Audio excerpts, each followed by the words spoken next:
Bueno, hoy nos vamos a referir a los pequeños concursos y al abandono de la empresa.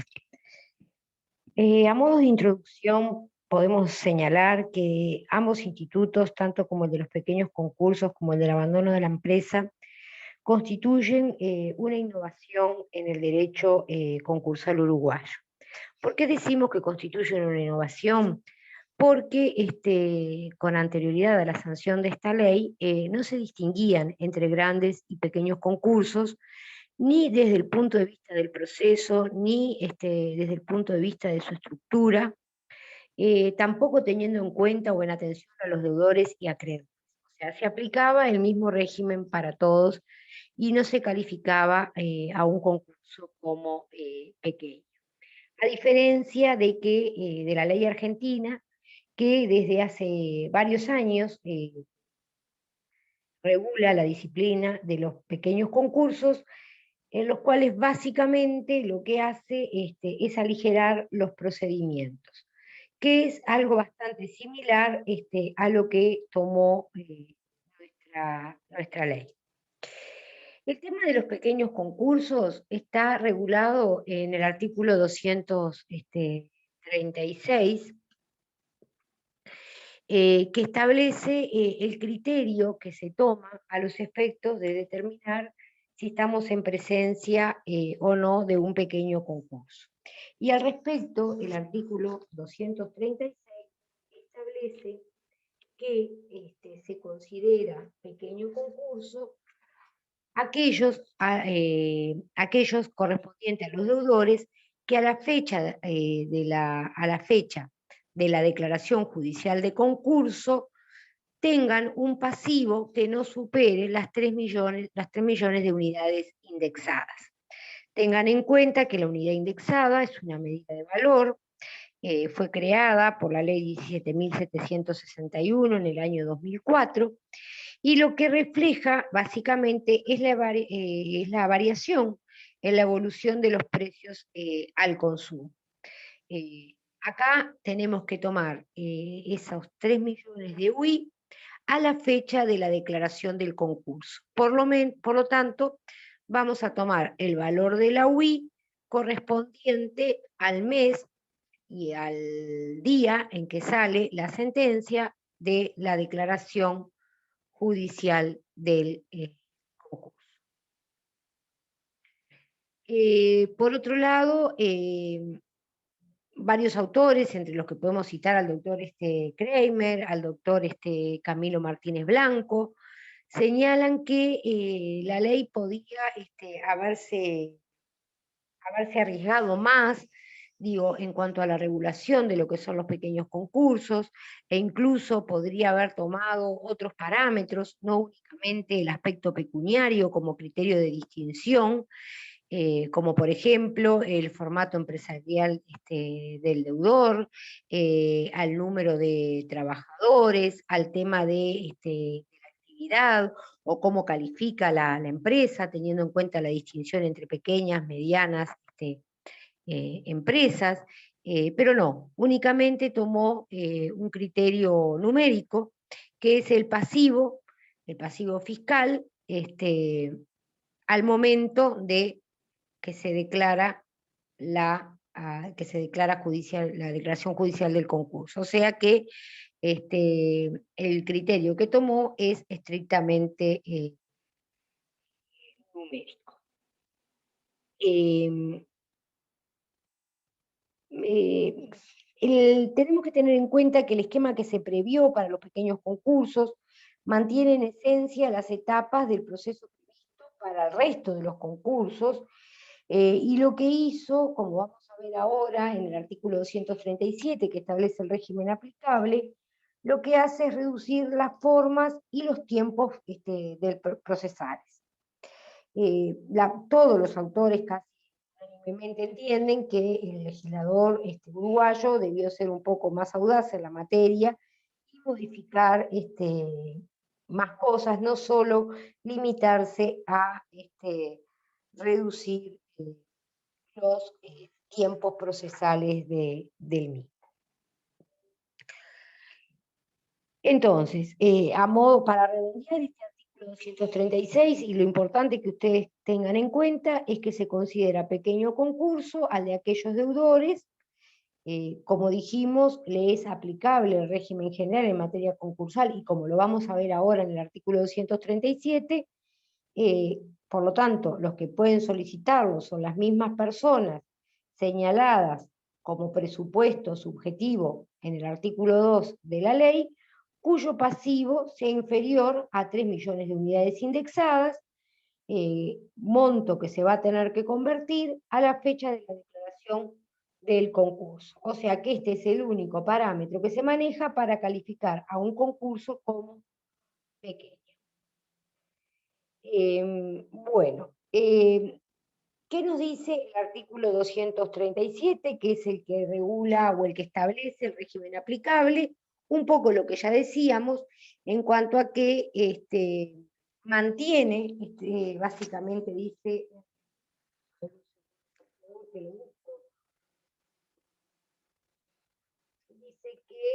que el régimen aplicable dice que los pequeños concursos se regirán por las disposiciones comprendidas en la presente ley, que era lo que señalábamos, con las excepciones que el propio artículo establece.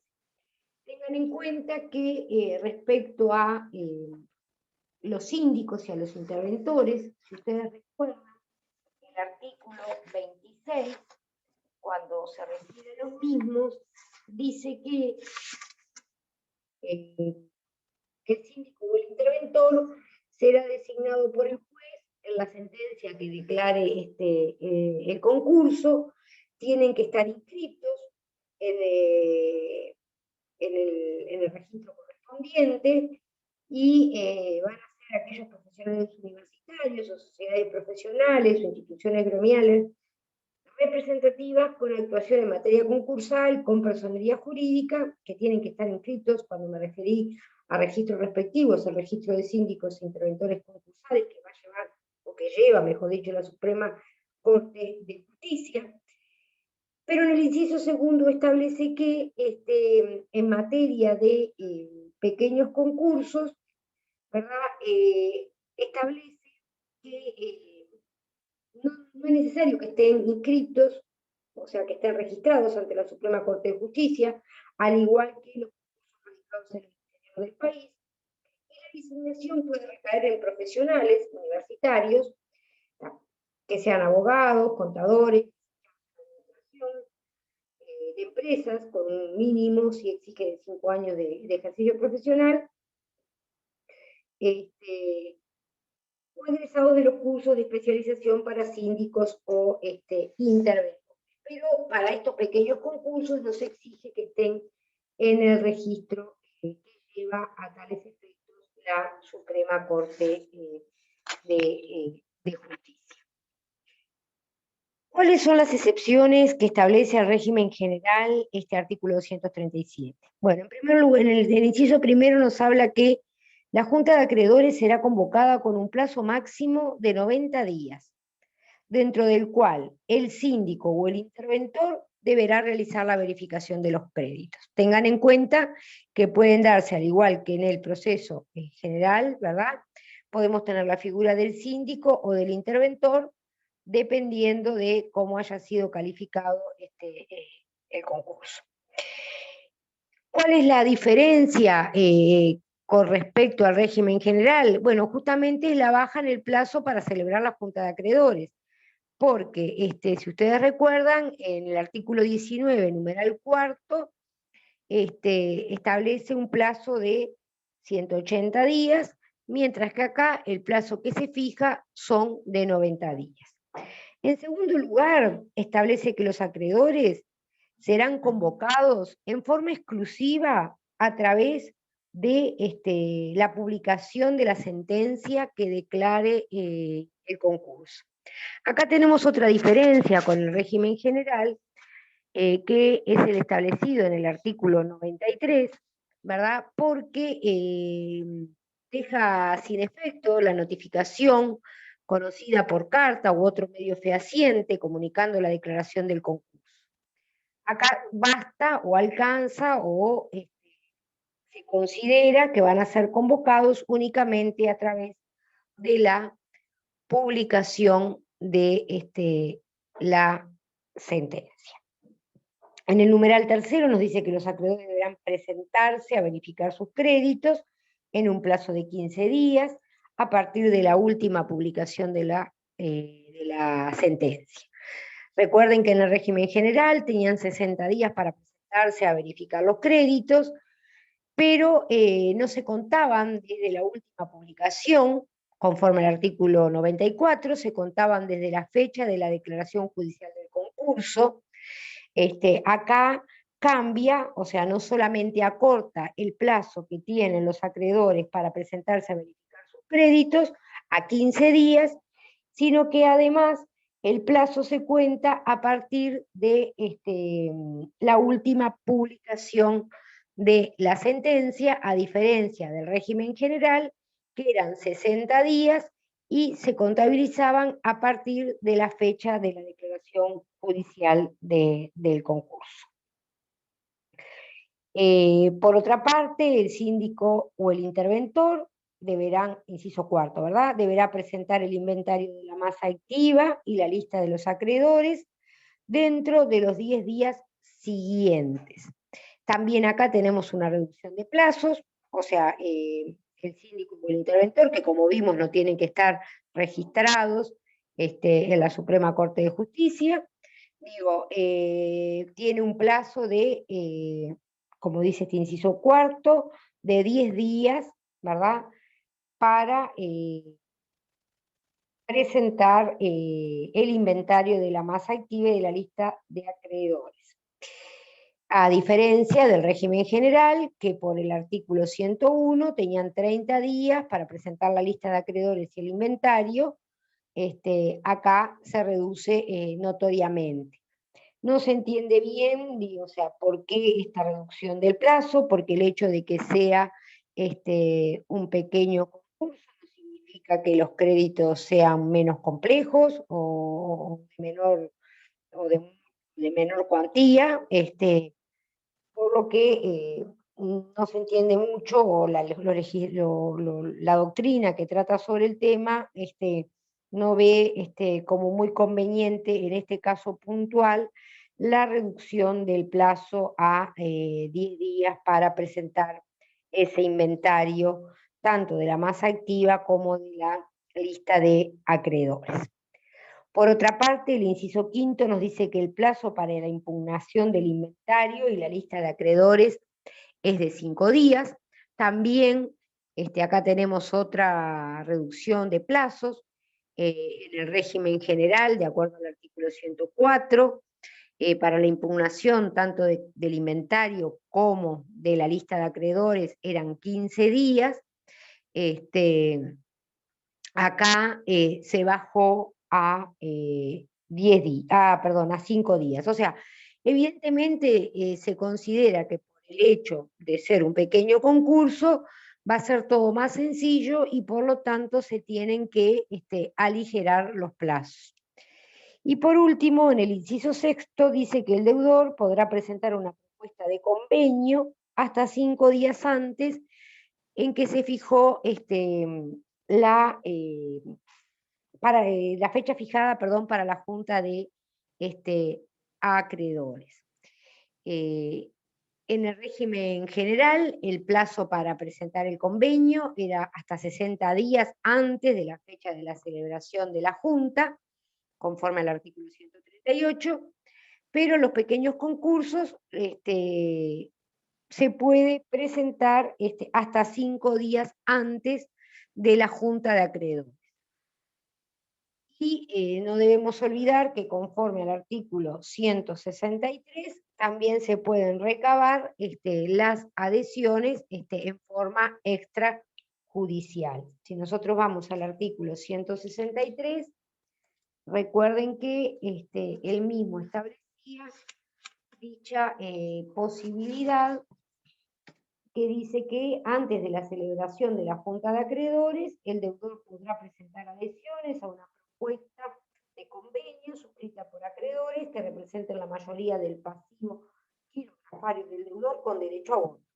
Cuando la propuesta propuesta de convenio implique el otorgamiento de quitas superiores al 50% del monto de los créditos quirografarios y o plazos de pago superiores a 10 años, será necesario contar con adhesiones a la masa de acreedores quirografarios que representen las 2/3 partes del pasivo quirografario con derecho a voto. En este caso, luego de haber recaído la aprobación judicial de la lista de acreedores, el juez dispondrá la suspensión de la Junta y abrirá el plazo de oposición para la aprobación del convenio. O sea que este artículo 163, que es la adhesión a la propuesta de convenio, la posibilidad de que antes de que se celebre la Junta de Acreedores se puedan presentar adhesiones a una propuesta de convenio, también se aplica a los pequeños concursos. Y básicamente por ahí quedaría el tema de lo que son los pequeños concursos. Estuve haciendo una búsqueda de bibliografía al respecto, no pude encontrar ninguna sentencia para poderles ilustrar un poco mejor este tema. El otro tema al cual nos vamos a referir, y que está regulado en el artículo 238, es al del abandono de la empresa. El artículo 238 nos habla del abandono de la empresa. ¿Qué dice al respecto? Dice, cuando existan exclusivamente acreedores laborales y el deudor no se hubiera presentado a promover su propio concurso, se podrá aplicar a solicitud de los acreedores la disposición del numeral 2 del artículo 170. O sea que, para que se pueda dar el abandono de la empresa, en primer lugar, y de acuerdo a la tienen que existir acreedores que sean exclusivamente laborales y que y que el deudor no se hubiera presentado a promover su propio concurso. Entonces nos remite a que se puede aplicar lo dispuesto en el artículo 174 de la ley, que establece, el artículo 174 de la ley, refiere a la liquidación por partes de la masa activa. Ustedes recuerdan que una vez que se resolvió la liquidación de la masa activa, en los casos establecidos en el artículo 168, se abre la posibilidad de proceder, por un lado, a la venta en bloque de la empresa en funcionamiento como una primera opción, que está regulado en los artículos 171 y siguientes, y cuando esto no es posible, establece la posibilidad de la liquidación por parte de la masa activa. Y el artículo 174 justamente es el que regula la liquidación por partes de la masa activa y establece en el inciso primero que en caso de no lograrse la venta en bloque de la empresa en funcionamiento, que lo que busca la venta en bloque de la empresa en funcionamiento justamente es obtener un mayor valor para obtener mayores beneficios para los acreedores, ya sea al contado o a crédito, dice el artículo, el síndico va a presentar a la comisión de acreedores un proyecto actualizado de la liquidación dentro de los 30 días siguientes a la fecha de la resolución judicial que declare desierta la licitación, en el que determinará la clase de bienes, derechos, etc. Pero ¿a cuál nos remite a nosotros el artículo 238? Nos remite al numeral segundo. Dice, si el proyecto fuera aprobado por la comisión, la enajenación de los bienes y derechos se ajustará a lo determinado por el síndico. Si no lo fuere, en todo lo no previsto en el proyecto, el síndico procederá a enajenar la masa activa de acuerdo con las siguientes reglas. Y establece una serie de reglas en las cuales se tiene que llevar a cabo. Dice, en caso de que exista riesgo de que los créditos laborales, inciso segundo, del numeral 2 del artículo 174, de que los créditos laborales comprendidos en el numeral primero del artículo 110 no puedan ser satisfechos en su totalidad, el juez, previa vista al síndico, podrá designar depositaria de los bienes de la empresa, confiriendo facultades de uso precario de los mismos a una cooperativa de trabajo que se constituya con la totalidad o parte del personal. Y nos remite a la ley 17.794. O sea que lo que hace el artículo 238 en sede de abandono de la empresa es que da la posibilidad de que, como decíamos, cuando solamente existan acreedores laborales y el deudor no se hubiera presentado a promover su propio concurso, se podrá aplicar a solicitud de los acreedores, o sea, de los acreedores laborales, porque en realidad tienen que ser los únicos. No se entiende bien porque acá habla de acreedores en plural, cuando en realidad es una sola categoría para que pueda funcionar este instituto, las disposiciones del artículo 2 del 174, asignando a esa cooperativa de trabajadores, que como dijimos, y conforme al artículo 174, inciso segundo, la misma tiene que tener por lo menos, o estar integrada por lo menos con trabajadores de la empresa, como depositaria de los bienes. Dice, o este artículo agrega u otra modalidad empresarial que estos determinen en forma provisional, y habla de el uso precario de la empresa. O sea que reitera el mismo concepto que establece el artículo 174. En este caso, dice el artículo, el juez dará ingreso a la solicitud, que deberá contener los elementos necesarios para la admisión del acuerdo con el artículo 7º. Si nosotros vamos al artículo 7º de la ley concursal, en el mismo se establece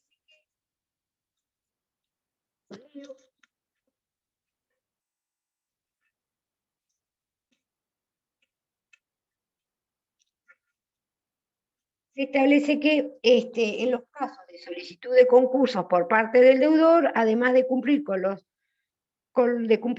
lo dispuesto por los artículos 117 y 118 del Código General del Proceso, deberá acompañar los siguientes documentos. Y ahí establece todos los documentos que deben de acompañarse a la solicitud del concurso. O sea que en este caso, que los que van a promover el concurso, los que van a solicitar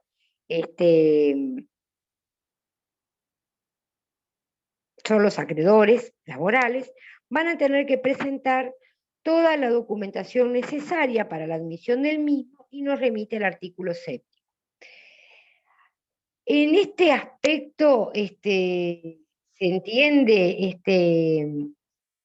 bueno, en primer lugar, que va a ser un poco complicado para estos acreedores, ¿verdad? Que están frente a una empresa abandonada, poder reconstruir toda la documentación que establece el artículo 7º para dar lugar al mismo.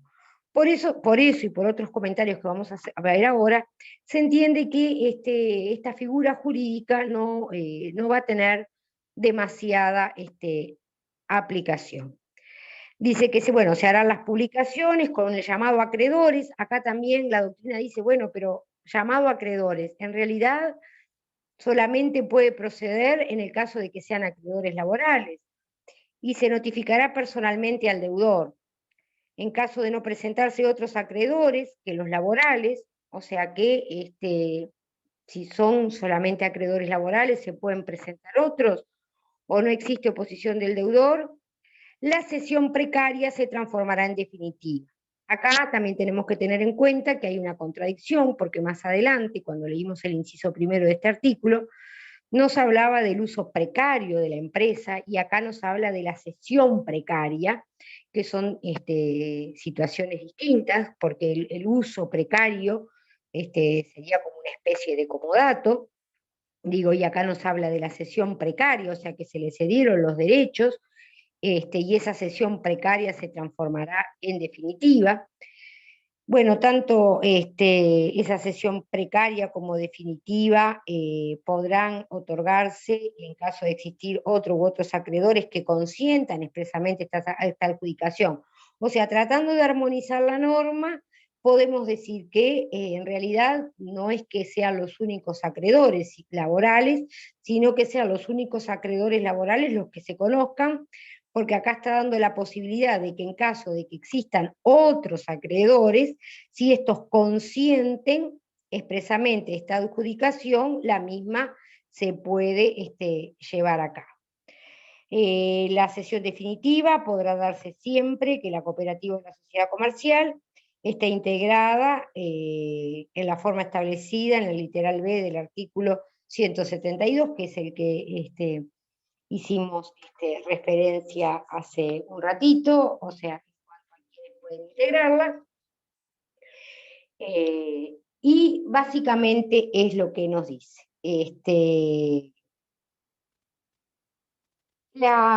Por ejemplo, la escribana Bonciac dice que en realidad lo que se le está adjudicando es una cesión precaria del uso, ¿no? Porque en realidad lo que ella dice es que en realidad le está adjudicando la propiedad, porque ella dice,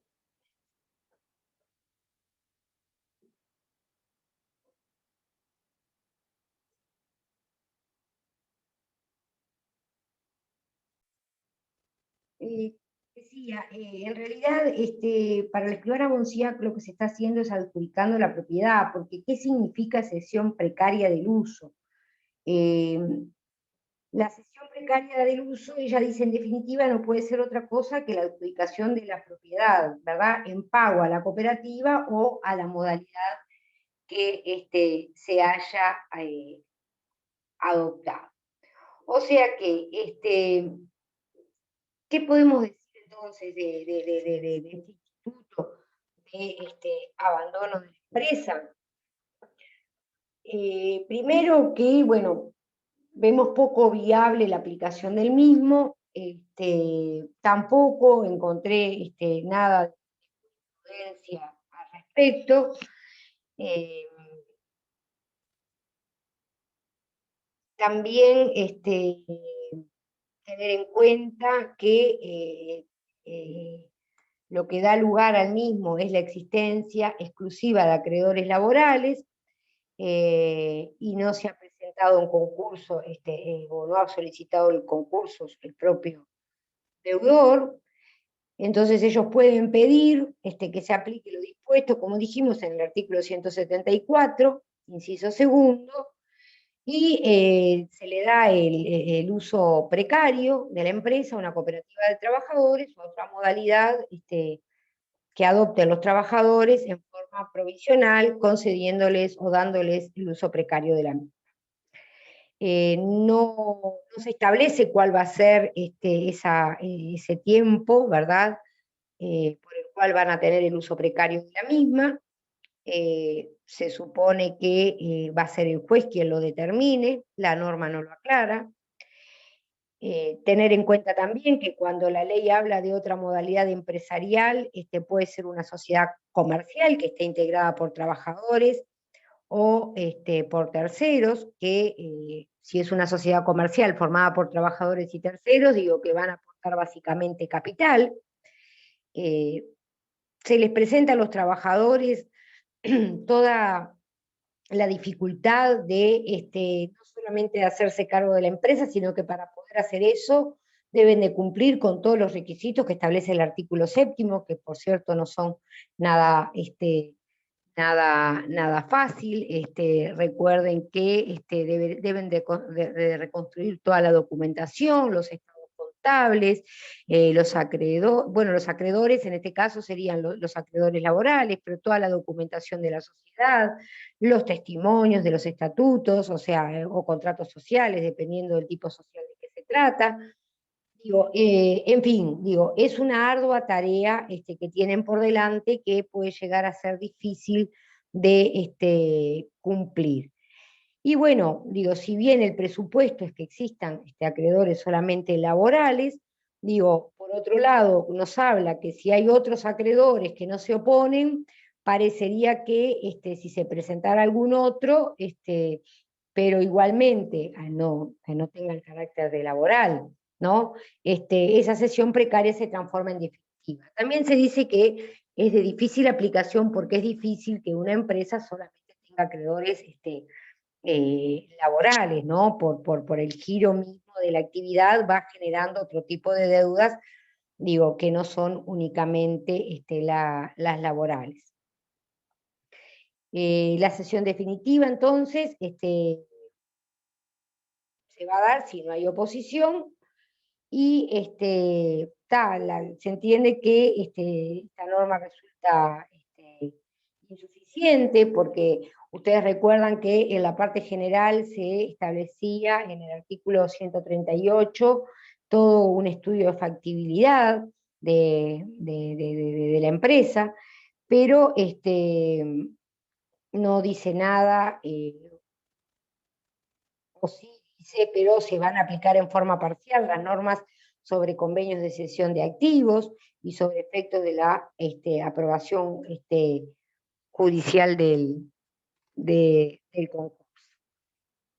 Bueno, digo, es un tema relativamente corto, no hay mucho más eh, para aportar, porque en sí son únicamente 3 artículos que lo tratan, el mismo. Bueno, muchas gracias, y bueno, y hasta la próxima charla.